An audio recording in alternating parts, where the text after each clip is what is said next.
pretty soon, any company making eco-friendly claims in the European Union might want to start looking over their shoulder if they haven't got the evidence to back up any of their sustainability claims. Because earlier this year in 2024, the European Parliament officially approved a new Greenwashing Directive, requiring member states, that's the 27 countries currently in the European Union, to introduce stricter rules surrounding the use of environmental claims by companies. This means that beauty brands operating in any of those 27 countries will also fall under this requirement. So you can say goodbye to eco-friendly claims around non-recyclable packaging, or claims around environmental benefits that don't exist, or biodegradability claims for ingredients or packaging that can only be broken down in big industrial processing facilities, or, and this is a big one, claims of carbon neutrality that are solely based on buying offsets.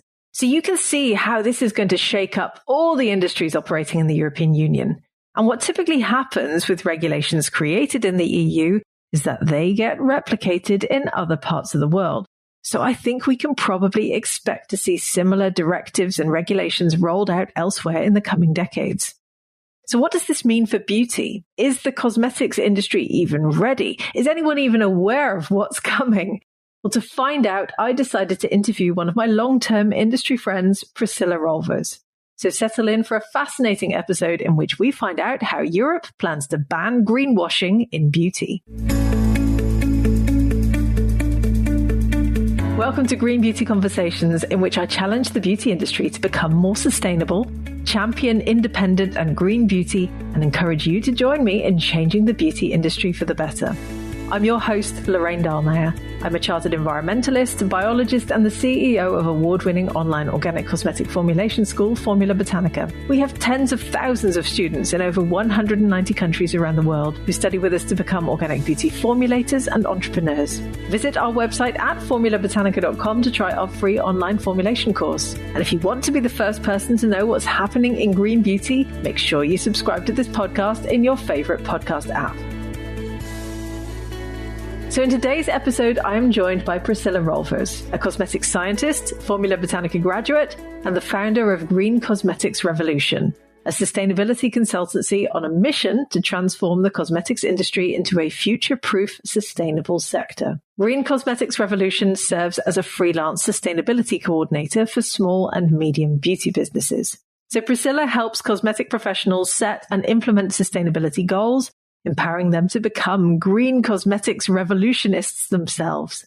With Priscilla's expertise in cosmetic science, the consultancy specializes in reformulating products or formulating products to enhance sustainability without compromising quality or efficacy. Hi, Priscilla. How are you doing today? I'm doing very well. Thank you. How are you? I am good, and I'm really interested in the conversation we're about to have. But before we dive into it, tell me a little bit about you. Tell our listeners about you. What do you do? What brought you to sustainability and cosmetics? You did, probably. I became interested in the natural approach of skin problems when I'm doing herbal studies back in a decade ago, I think. And what we learned about the topical application was a bit icky and not something you want to use every day. And then I became a student almost a decade ago, I think, at Formula Botanica. Then I became a product developer, and I've been doing contract manufacturing for the last 6 years for indie brands, focusing on natural skincare first, and then it merged into skincare, hair care. We dabbled a bit in colors, but color cosmetics isn't our thing. Sustainability became something really important, not only in the industry, but for me personally. It became an interest, and then it became an obsession, and now it's a study and a new business. Amazing. Tell me a little bit about your business before we get started. I just started Green Cosmetics Revolution. I don't have a team anymore. I'm on a mission to make the cosmetics industry a sustainable industry, but I'm keeping it small with my clients, so I can help formulate or reformulate their products into sustainable products or more sustainable products. But I also want to venture out everything that's interesting, that's combining sustainability and the cosmetics industry as a whole. See where it goes. And I'm writing a book. Very exciting. And I love what you're doing. And I love the sound of green cosmetics revolution. That is obviously why you're on the podcast today. So you're in the Netherlands, obviously the European Union. What's going on in Europe? Because there have been some big changes here recently, and there's some big changes in relation to greenwashing. So what's been happening? Can I take you back for a bit of a history lesson and go back to where it all started? Everything started with the sustainable development goals from the United Nations. In 2015 in Paris, the UN presented the Sustainable Development Goals, and all member states said, yes, let's do this. We're going for Agenda 2030. We want to have a world that is better, that is greener, that is fairer. I think that's the starting point of the greenwashing ban and everything around greenwashing. Europe said we want to do everything, and we want to be the global leader in the SDGs, and we want to be the first climate neutral continent. I'm not very competitive, but this is a race that I really wanted to win. This is really cool, or I think it's really exciting. But to win the race, we need to do a lot of things as the European Union. We need to hit 169 targets towards the Sustainable Development Goals. And the European Commission or the European Union defined 5 different priorities: people, planet, prosperity, peace, and partnership. These were the pillars that they build the key transitions on. And one of the key transitions is the Green Deal. And the Green Deal is something that the cosmetic world is buzzing about. I hear it more often coming back and forth. But the mission of the Green Deal is to become that first climate neutral continent. That was the word. We need to be net zero. The main thing, that the tagline, I love the tagline of the Green Deal. The tagline is an economy that works for people. We're not about money per se or profit anymore. We're doing profit and people and planet. We're going towards impact business, impact company, impact countries, and impact continent. From the United Nations SDGs to the European Green Deal, that the Greenwashing Directive was born in. In 2020, the European Commission performed a study, and they found out that more than half of the green claims that were made by products were fake or misleading or unfounded. More than half. And 40 were out of the blue. 40%. So it was a lot, and they got startled, and a ball was rolling and things happened. People talked, lobbied, everything started to move around this.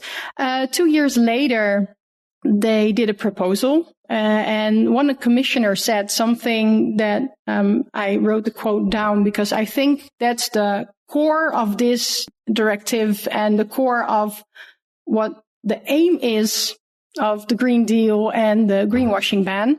It's DJ Reinders. He's the Commissioner for Justice, and he said, if we do not start consuming more sustainably, we will not achieve our European Green Deal goals. It's as simple as that. While most consumers are willing to contribute, we are also seeing an increase in greenwashing and early adolescence practices. To become the real actors of green transition, consumers must have a right to information to make sustainable choices. They must also be protected against unfair commercial practices which abuse their interest in buying green.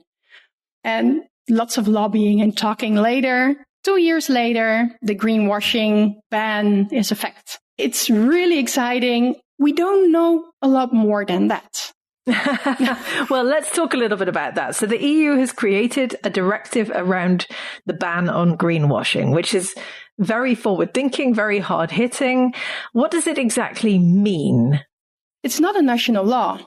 If our Dutch national chamber gives out a law, we need to follow it directly. But the EU, it doesn't work like that. The directive it is a law. It's a type of law that passed by the European Union. And it sets a goal for all member states to achieve those things that are in the directive. They have 2 years before the countries can make the national laws and find out who is responsible for checking on the brands, checking on the marketing, if they're going to be fined and how much. We don't know how it's going to work in the upcoming years, but they have to be, the countries are bound to have the same results, and the directive needs to be installed within 2 years, but we're not there yet. Yeah. We're not there yet, but who knows what's going to happen in those next 2 years? Because obviously there are 27 member states in the European Union. It used to be 28 until the UK undertook its national act of monumental self-sabotage and left. And now there are 27 left, and they obviously have to start implementing this in their own regulations. So it'll be fascinating to see. Have any European countries already started to do anything, or have we not seen anything yet? I hope so. Yeah. Maybe I'm too cynical if I say I doubt it. I really hope so. It's been a couple of months. They need to have something in order, and they must have started some creation, but I haven't heard anything from any country. Well, no doubt some announcements will be starting to be made in the next year or so. So how has the beauty industry received this big announcement? Because obviously there are many big beauty companies. I mean, look at France. It's the sort of epicenter of the cosmetics industry. How have they received this big change on the horizon around greenwashing? I was celebrating and popping kids champagne. I was really happy that the greenwashing ban was a fact. And then nothing. I don't hear a lot of things from the industry yet. In cosmetics, I haven't heard much about it. In the Netherlands, I haven't heard anything about it. The Dutch Cosmetic Society has nothing on their website on it yet. And I'm in the board of a smaller Dutch society of cosmetic chemists. It isn't on the table yet. And what I think, or what I see mostly in the Netherlands, they are all waiting for the rules to follow. And we don't have those rules yet. And I don't think it's that big a deal as the Green Deal. The Green Deal has so much more.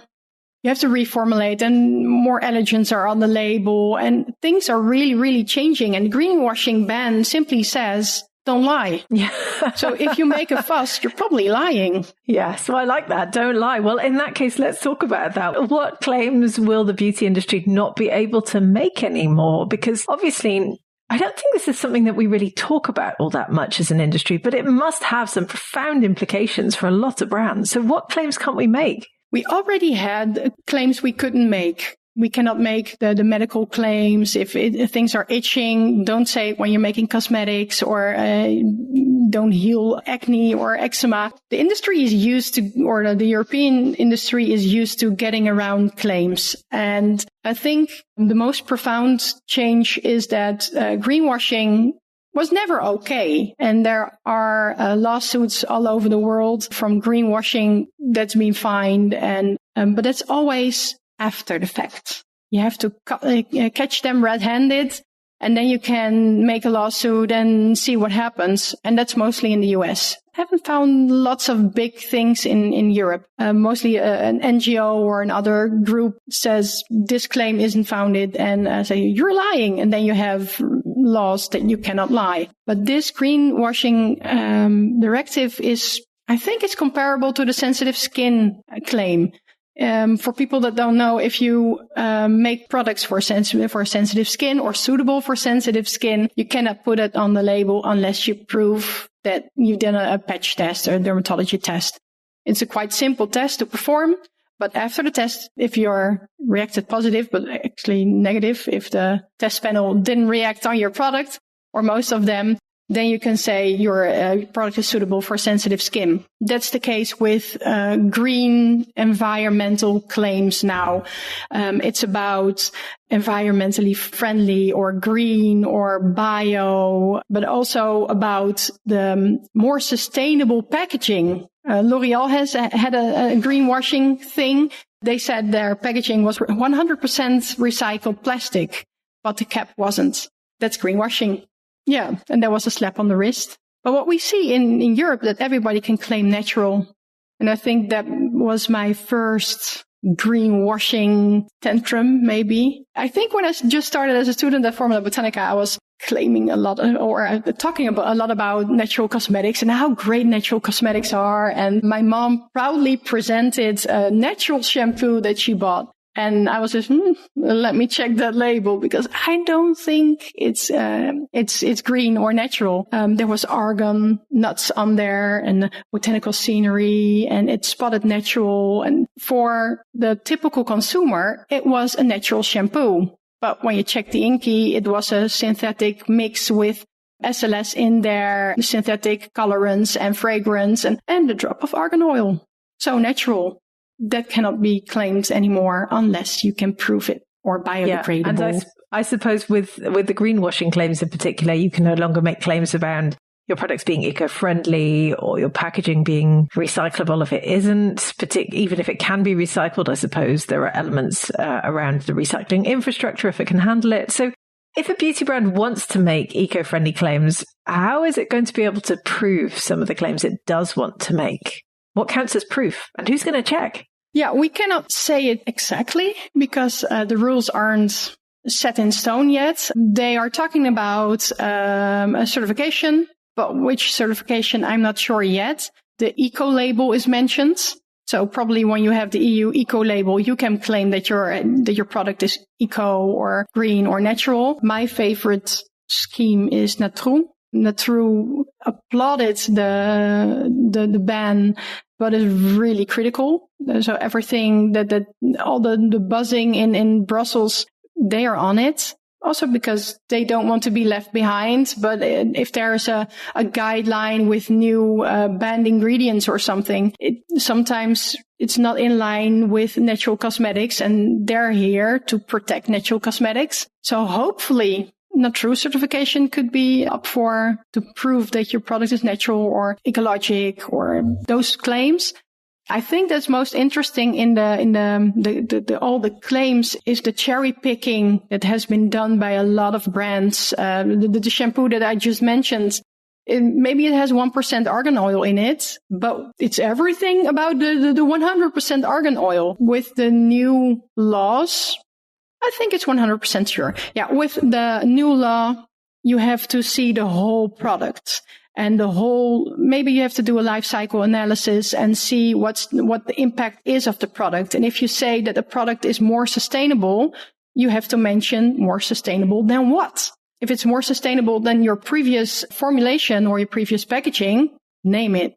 Overall, exact claims, I'm not sure, but those kinds of claims and will be the target of the new regulation if they're set in stone. Yeah, no, I understand. What's interesting is the example you gave was around natural ingredients, but something being natural or not, of course, doesn't necessarily have all that much to do with sustainability. So do you think that sort of claim will come under the Greenwashing Directive as well? Yeah, they mentioned biodegradable, natural, eco, and environmentally friendly as one sentence of claims to make. It's part of the environmental claims list. Gosh, that's fascinating because that doesn't necessarily have anything to do with sustainability unless we're talking about the biodegradability angle, but then certain synthetics can be biodegradable too. It will be interesting to see how they roll that one out. Do you think this directive is aimed at the bigger companies or the smaller ones, or like who's going to get caught up in the net here?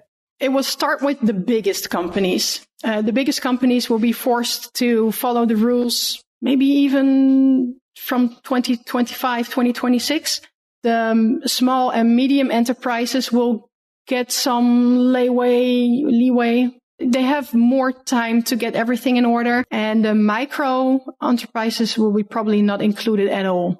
So there won't be any check for the companies below, I think, 500 employees. And I'm not sure what amount this year will be the threshold for micro to small or medium enterprise. It'll be interesting to see how they enforce this country by country as well. I presume the various national trading standards bodies will get involved as well. And there'll be an element of people reporting companies to trading standardized bodies. Who knows? We shall see what happens in each country. And what really is interesting is that the right-winged countries can make other decisions. For example, if you have a law that you cannot park in the middle of the roads, but nobody is checking it, the law isn't worth anything. So we'll see. Let's see. I'm sure. I mean, this is the case with all EU directives. They're always implemented slightly differently across all of the EU member states, where some countries go in completely 100% compliance and others are slightly more relaxed about it. But ultimately, it's part of a bigger plan. As you said, it's part of this Green Deal, and we're all heading in the same direction, which is a good thing. You can get a country in line as well if they don't follow up good enough. Yeah, fair enough. And one thing I wanted to ask you about is that some companies are now undertaking so-called green hushing, where they're not talking about their sustainability credentials because they're scared of getting it wrong or scared of attracting the wrong kind of attention. What do you think about that? I've heard about it, and I didn't understand why people would green hush, except when it doesn't fit your brand entirely. If you say too much, you confuse your customer, and if everything is sustainable, just name sustainable and just go with it. But green hushing will be something that will be bigger. Yeah, I fully expect it as well. I expect to see a lot more companies start to keep quiet because they're so scared of getting it wrong. Because sustainability is such a complex topic. We already have seen it with the indie brands that don't have the certification that say, but we are vegan, but we cannot pay for a vegan certificate, or we are really organic because I think organic is the best thing that you can do, but the certification is so pricey. We cannot go there. I'm really happy that the micro organizations are excluded in this ban, because then you can have those great indie brands that I really, really, really love. They can do the real good things without being held back by green hushing. Yeah, no, that makes sense. Does that mean the micro companies are specifically excluded in the directive? Does it actually specifically mention them? They are mentioned, but things can change. I don't think they will be included. They will ever be included. Well, one to keep an eye on, I'm sure. Yeah. So do you think that this type of directive and the consequent country-specific regulations that will come out of it, and presumably this will then filter through to other countries around the world, as the EU often sets the gold standard in regulations, which are then replicated elsewhere. Do you think that these regulations are a good thing for the beauty industry and the beauty shopper? I think everything around the sustainability, the sustainable development is good for the world, so good for the industry and good for the consumer. If this is the real good thing for the beauty industry in itself, I have a really small brand. If I needed to go towards certification and bend over backwards, I probably would think of, never mind, let it be. So I don't think it's good for the beauty brand per se. In the aims, they say that they want to level the playgrounds, and the directive is aimed to do that. But I'm not sure how they do that, because as a real small brand, I can say things are green, and I can say it's vegan and natural and everything, just like the beauty giants in the world can do that. I really do think the consumer benefits by it, especially consumers like my mom that really want to buy something green. But also my best friend is really shopping consciously and wants to have good stuff. She doesn't want to harm water life or something. And it happens over and over again that she has something in her bathroom that is harmful. It will be easier for the consumer. Yeah, and that, I suppose, is ultimately the objective here. So hopefully within several years, we will see all of these greenwashing claims being phased out, not just in the beauty industry, but across all industries. Yeah, the beauty industry is a small one for the greenwashing that has been done. And we have a new law as well. I'm not sure the English term, but the Dutch call it something about you cannot look away anymore. It's especially really interesting for the fashion industry. They have to do the due diligence. They are forced to do it now. And greenwashing ban does that a bit. But if you're forced not to look away, if you're forced to do the reports and go where you source your ingredients or source your materials when you have fashion, if we really need to make sure that the people on the palm plantation are being paid enough, or they're over a legal age, you have to really be there or hire someone to check it. I think that's a really good one for the world. Yes, indeed. Well, let's see where we go with it. I'll be interested to see how this rolls out in the coming years. Priscilla, thank you so much for joining me on the podcast. Where can people find out more about you or work with you if they want to get your expertise on sustainable formulation? I have a fresh website, www.greencosmeticsrevolution.com. I'm on X a bit as GreenCosRevo, and I'm on LinkedIn. And you can find me in Priscilla Rolvers, and I live on the internet. Or you can come to the beautiful Almere Oosterwold and find me here. Excellent. We'll include all of those links with the show notes. Thank you so much for joining me on the podcast today. It was lovely chatting to you. Thank you. It was really, really fun to finally be in a podcast. Well, I'm glad we could help with that too. I would love to hear your thoughts on this episode. Do you think that the new EU directive will have much of an effect on the beauty industry? Or which greenwashing claims do you find most frustrating to see in cosmetics? Leave us a comment on our social channels, as both the Formula Botanica team and I love hearing from you. And if you want to hear more about some of the topics we covered, please do delve back into the podcast archives. So some great examples include two ones I've done recently, episode 219, in which I interviewed Maggie Spicer of Source Beauty ESG, where we looked at the rise in class action lawsuits against brands for their sustainability claims. And then episode 220, in which I took a close look at the greenwashing lawsuit that's currently ongoing against Colgate-Palmolive for their Tom's of Maine toothpaste in the US. And then all the way back in time to episode number 8, in which we examined how 100% natural claims could get you into legal trouble too. There is a wealth of information in our old episodes, and I do encourage you to go back and listen to them. Thank you for joining Priscilla and I for this latest episode of Green Beauty Conversations. I really hope you enjoyed it. If you did, please do leave us a 5-star review so that other people can enjoy these conversations too. Make sure you subscribe to the podcast on Apple Podcasts or Spotify or whatever your favorite podcast app is, and stay tuned for the next episode. Follow Formula Botanica at Formula Botanica on Facebook, Instagram, YouTube, TikTok, Twitter, LinkedIn, Pinterest, we're everywhere. And come and give me a follow at Lorraine Dallmeier on Instagram and on LinkedIn. Visit our website at formulabotanica.com and sign up for our free online formulation course today.